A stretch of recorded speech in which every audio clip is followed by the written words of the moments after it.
विद्यार्थियों जो कंपटीशन में बैठ रहे हैं और जो एकेडमिक एजुकेशन प्राप्त कर रहे हैं, ये वीडियो दोनों के लिए है और इन्वायरमेंट यानी कि पर्यावरण विषय से संबंधित है। इसके क्वेश्चन बताने से पहले मैं कुछ बातों का जिक्र कर देना अनिवार्य और आवश्यक समझता हूँ।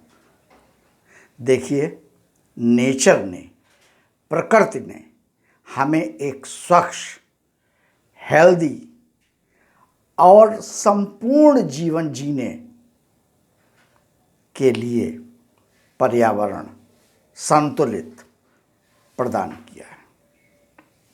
साथ ही में हम मनुष्यों को उसने मस्तिष्क दे दिया है और विज्ञान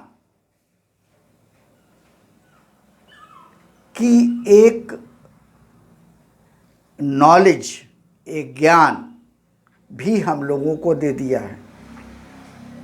लेकिन हम लोगों ने जानबूझ के या अनजाने में कुछ ऐसा किया है कि पर्यावरण को संतुलित रखने के बजाय उसको कहीं ना कहीं हानि पहुंचाना शुरू कर दिया और तमाम चीज़ें जो कि हमारे जीवन के लिए उपयोगी थीं वो कम होने लगी या प्रदूषित होने लगी। हम प्रदूषण चिल्लाने लगे।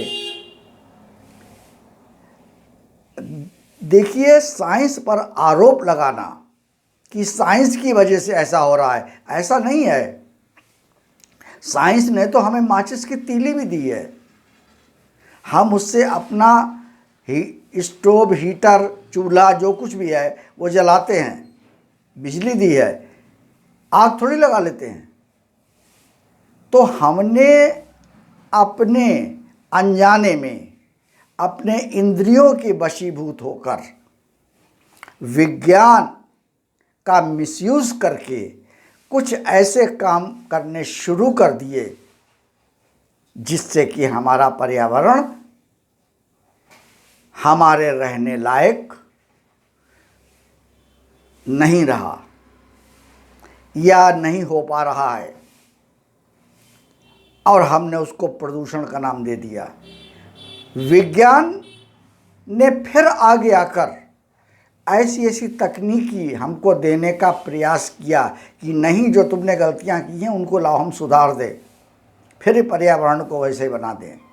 तो हम अपने विवेक से, विज्ञान के उपयोग से पर्यावरण को रहने लायक, जीवनदायी बनाने का प्रयास करें, न कि उससे किसी प्रकार की हम लोगों को, जीव मात्र को कोई हानि।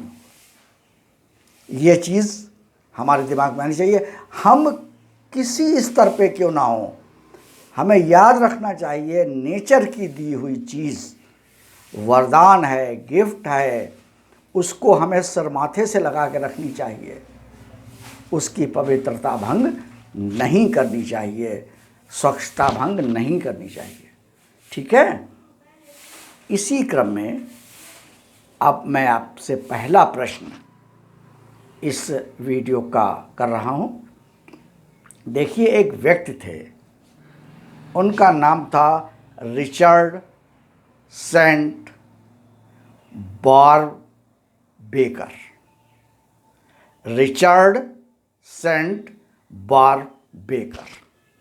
इनका जन्म वैसे तो इंग्लैंड में हुआ था, लेकिन ये अपने अंतिम समय में कनाडा में रहे।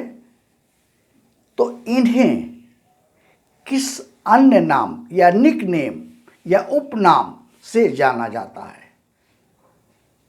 तो इसका उत्तर है, इन्हें वृक्ष मानव के नाम से जाना जाता है, क्योंकि ऐसा मानते हैं कि ये पर्यावरण के प्रति प्रथम ऐसे संवेदनशील व्यक्ति थे जो समय समय पर पर्यावरण संरक्षण के लिए समर्पित रहते थे।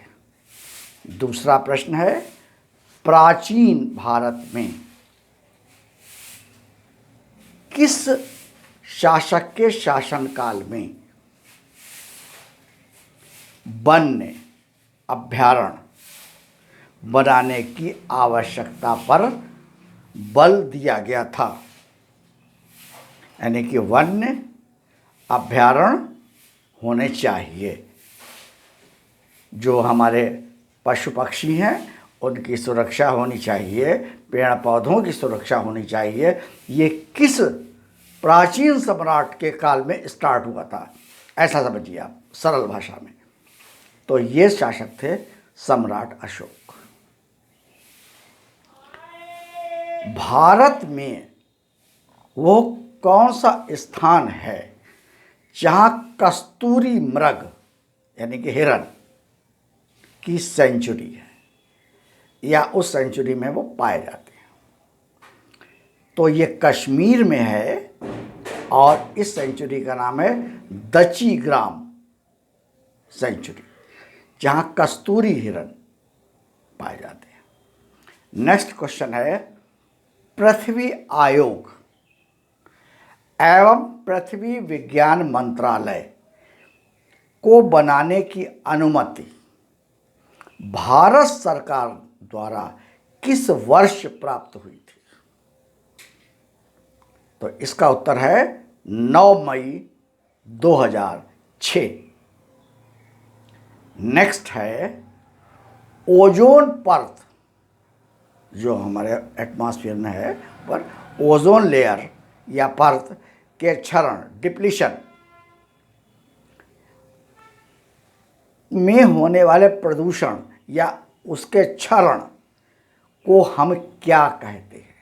यानी कि ओजोन परत के क्षरण को या उसके डिप्लीशन को या उसके प्रदूषण को हम कहते क्या हैं? तो इसका नाम है अदृश्य प्रदूषण।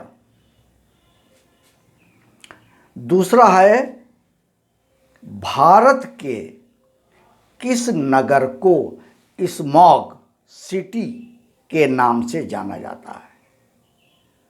तो यह है कोलकाता। कोलकाता को हम स्मॉग सिटी के नाम से जानते हैं। अगला क्वेश्चन है, एक साधारण अनुमान के अनुसार प्रति व्यक्ति प्रतिदिन कितनी ऊर्जा की आवश्यकता होती है? एक अप्रॉक्सीमेट एस्टिमेशन है कि एक व्यक्ति एक दिन में कितनी ऊर्जा अपने काम के लिए रिक्वायर्ड होती है, रखता है। तो इसका उत्तर है लगभग 2000 किलो कैलोरी। ठीक है। नेक्स्ट क्वेश्चन है, नामिब एक मरुस्थल है, डेजर्ट है,